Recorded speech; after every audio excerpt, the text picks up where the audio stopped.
J'ai visionné l'interview Sikeo de Imra. En fait, Imra, ce n'est pas vraiment un artiste que j'écoute, mais je respecte et j'admire son parcours parce que son parcours, il est extraordinaire. C'est incroyable. Pour lui, c'était la traversée du désert. D'abord, il a connu des difficultés dans son pays d'origine et il a aussi percé dans son pays d'origine avant de percer en France. Il a percé dans son pays d'origine pour percer davantage en France. C'est du jamais vu. C'est vraiment du jamais vu. En plus, avec comme langue principale que du français. Au début, il remplissait de petits lieux de concert pour remplir de plus gros lieux de concert. Je ne sais pas quel âge a sa carrière, mais je crois en moins de 3 ans. Imra, il a beaucoup percé. Et Imra, il sait s'exprimer. Je vais revenir sur ça. Il y a quelques jours, il y a une personne qui a qualifié sur Twitter Imra de blédard et on vous a répété à maintes et maintes reprises d'arrêter de qualifier les Africains qui ont passé plus de temps en Afrique avant de venir en Europe ou ailleurs dans le monde de blédard. Vous ne voulez pas comprendre. En plus, cette personne, c'était un Congolais. Alors, Fally Ipupa ainsi que Ferregola, qui sont de monstrueux artistes congolais, ils sont nés au Congo, au bled. On pourrait les qualifier de blédards, et je ne dis pas ça pour les rabaisser. Ils sont nés au Congo, au bled. Ils ont connu leur premier succès au Congo et ils ont imposé leur style en Europe. Wizkid, il est né au bled, au Nigeria.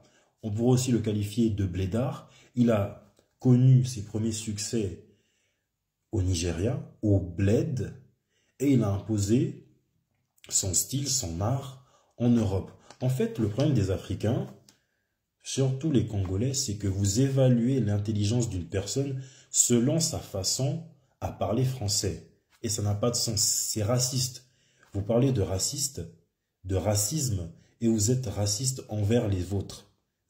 Kofi Olomide, je dirais que c'est l'un des artistes africains qui s'exprime le mieux en français. Carrément, il broie la langue de Molière.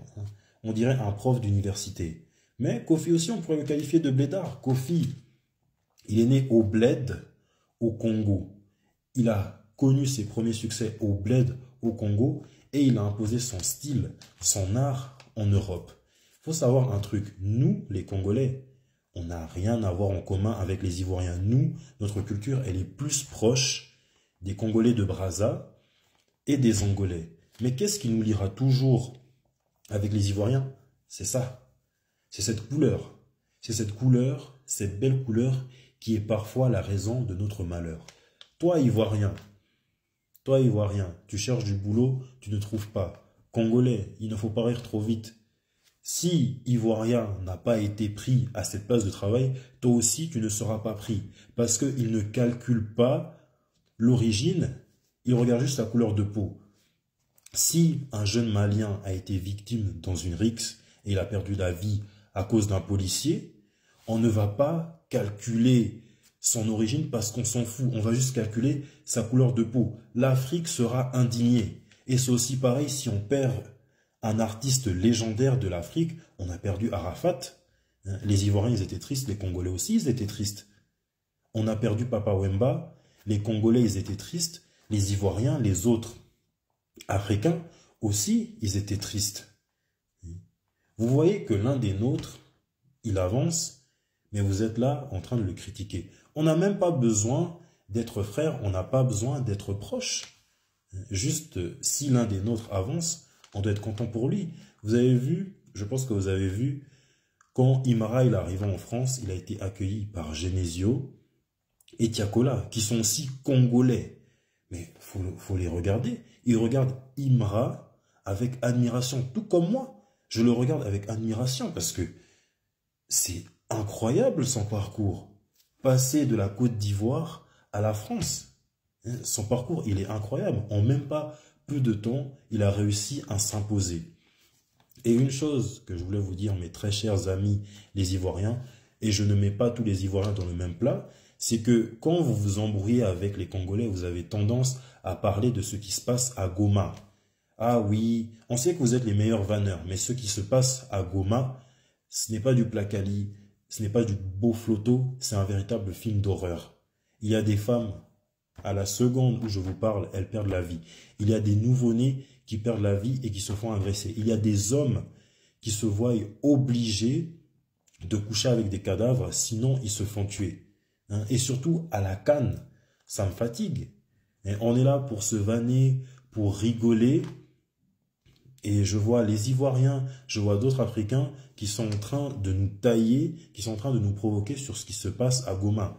Ce qui se passe à Goma, c'est pour de vrai, c'est réel. D'ailleurs, je pense que si Arafat, qui nous a quittés trop tôt, il était encore vivant jusqu'à aujourd'hui, il vous aurait remis sur place pour votre comportement. Parce que Arafat, c'est un artiste qui respecte beaucoup le Congo. Et Imra, comme je l'ai dit, il a réussi à faire tout ce qu'il fait maintenant, à faire évoluer sa carrière uniquement avec le français. Tout comme DJ Arafat. DJ Arafat, c'est l'un des plus grands artistes de l'Afrique de l'Ouest. Un artiste qui a été inspiré par le Congo et qui inspire encore jusqu'à maintenant les artistes congolais et ivoiriens. Lui aussi, on pourrait le qualifier de blédard. Il est né en Côte d'Ivoire. Il a connu ses premiers succès en Côte d'Ivoire. Il a imposé son style en Europe. Mais vous n'allez rien dire sur le fait qu'il soit un blédard. En plus, il parle avec un accent. Vous n'allez rien dire parce que déjà, il vous aurait insulté. Et aussi parce que sa carrière, elle est grandiose. Le vieux Youssou N'Dour, icône de la musique sénégalaise, autant aimé par les Sénégalais que par les Congolais ou par les autres Africains, et même à travers le monde, avec son hit 7 secondes. Et il me semble qu'il avait aussi collaboré avec Lauryn Hill. Lui aussi, on pourrait le qualifier de blédard, parce qu'il est né au Bled, au Sénégal, il a connu ses premiers succès au Bled, au Sénégal, et il a imposé son style en Europe. Mais vous n'allez pas le traiter de blédard, lui aussi, parce que c'est une légende. C'est une légende et il parle très bien le français. Arrêtez d'appeler blédard les gens qui peinent à parler français. Encore, Imra, c'est un petit. Je dis ça dans le sens, sa carrière elle vient à peine de commencer. Mais toutes les légendes que j'ai citées là, allez seulement dire qu'ils sont des blédards. Votre téléphone va faire... C'est pas des gens de 20, de 17 ans qui vont venir vous harceler. Ce sont des générations qui vont venir vous harceler. Arrêtez de traiter les gens de blédards parce que c'est rabaissant. Et que ce soit les Ivoiriens ou les autres Africains, arrêtez de prendre à la rigolade ce qu'il se passe à l'est du Congo.